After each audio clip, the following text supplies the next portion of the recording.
US President Donald Trump's first 100 days in office have spooked financial markets, to say the least. They've tested legal bounds and also turned the federal government upside down, denting his poll numbers in the process. On the 29th of April, during a rally in Michigan, Trump claimed it's all going according to plan.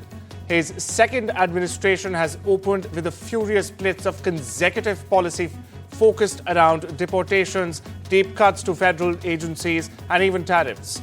Meanwhile, polls show most Americans think he has gone too far on all of these issues. A New York Times Sienna College Research Institute survey released on the 25th of April found majorities of those surveyed disapprove of Trump's handling of the economy, immigration, the federal bureaucracy, and overall job performance. Meanwhile, take a look at this very special report we have curated for you.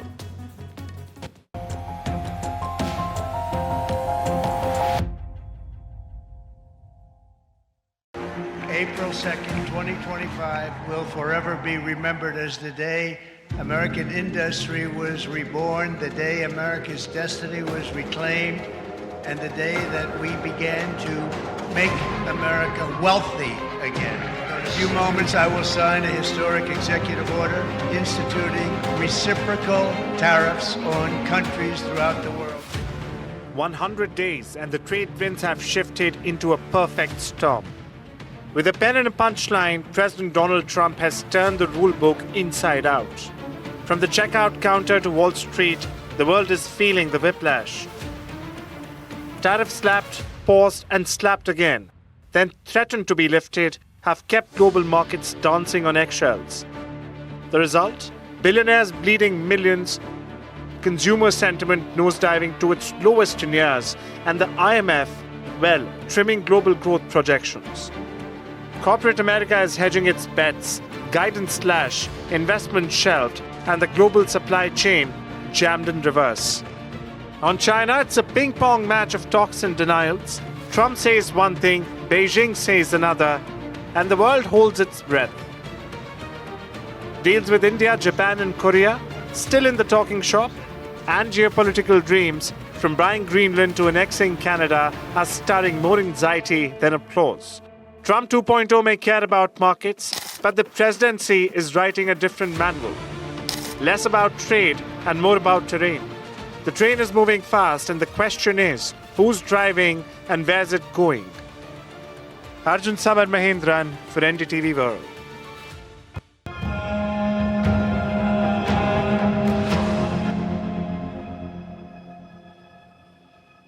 Two powerful decision-making committees of the government met today to discuss India's response to Pakistan's state-sponsored terrorism.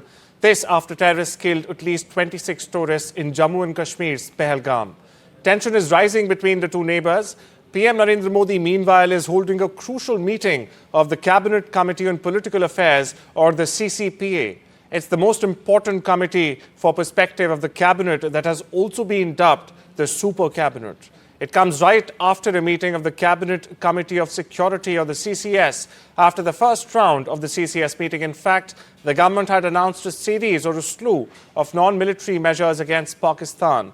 Now, these included the freeze on the Indus Water Treaty, shutting of the Atari-Wagah border, and cancellation of visas granted to Pak nationals under the SARC scheme. This was seen as a massive diplomatic offensive against Pakistan for the terrorism it sponsors and aids in Jammu and Kashmir. Meanwhile, Home Minister Amit Shah, External Affairs Ministers Dr. S. Jaishankar and Defence Minister Rajnath Singh also had a meeting with PM after the cabinet meeting. Meanwhile, there's a cabinet briefing scheduled for 3 p.m. this afternoon as well. To get us more on this, I have my colleague Sunil Prabhu joining me from the national capital. Sunil, a slew of meetings. What's the latest you're picking up? And moreover, what can we expect at this cabinet briefing at 3 p.m.? Well, that cabinet meeting has been postponed now to 4 p.m. and it's a crucial cabinet briefing because it comes in the backdrop of the series of steps and measures that India has taken. This is the first cabinet meeting after the Pahalgam incident. You have seen already the Cabinet Committee on Security meeting immediately after the Pahalgam, and the Prime Minister cutting short his visit to Saudi Arabia. It's in that backdrop that a series of measures were taken including, withdrawing diplomats, suspending the Indus Water Treaty, as well as a number of measures of sending back all Pak nationals. So there's been a clear build-up. And yesterday you heard no less than the Prime Minister giving complete freedom and operational control to the armed forces to take whatever step that is required in ensuring that those who are responsible for the terror attack in Pahalgam, that the armed forces give a befitting reply. The timing and the operational details have been left to them in complete thing. They will of course keep the political command, that is the Defence Minister as well as the National Security Advisor as well as the Prime Minister in know of when that thing will be happen. But definitely from the Indian standpoint, all efforts are being made diplomatically to try to isolate Pakistan. A dossier containing all the statements made by former Pak Prime Ministers and others.